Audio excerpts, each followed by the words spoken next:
这个敦睦不能取消，是否是有外交部的压力？对，敦睦舰队是我们一个海军年度非常重要的演训，它是将我们所有的学生在学校的一些理论、实务能够相互结合，同时也有宣扬国威、宣慰侨胞，还有敦睦邦谊的功能，所以这部分是我们既定的一个重要的工作。那在事前的话，我们也依据中央流行疫情指挥中心的指导，做过详细的评估与必要的调整。是因为就是卫福部跟中央流行中心调动国防部，所以总统才发那天要你们深切的跟国安城市应对。我想我们国防部在任何的防御作为都是秉持中央流行疫情指挥中心的指导来做的。我们这两个单位在运作沟通协调都没有问题。像这个敦睦不能取消，是否是有外交部的压力？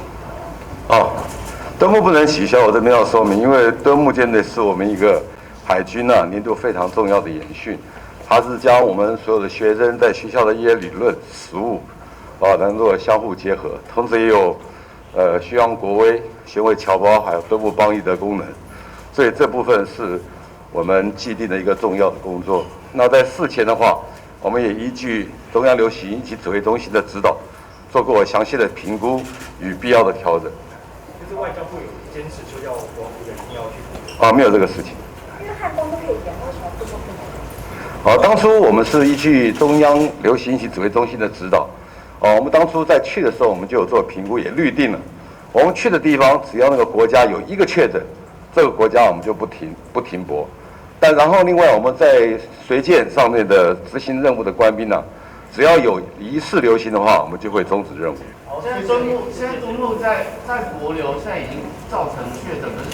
那个帛琉那边却说是零确诊，会不会担心说帛琉那边反咬台湾一口？这个事情的话，其实我要特别说明其实现在我们大家也看到其他的一些就是说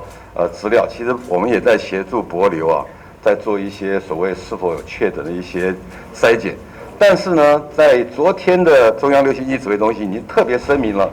我们这个不能说是境外或境内，所以把它归责于就是说这是我们敦睦舰队的一个那个感染的案例。国防部有隐匿的可能吗？可以保证国防部没有隐匿？现在我们初步的调查就是说所谓的隐匿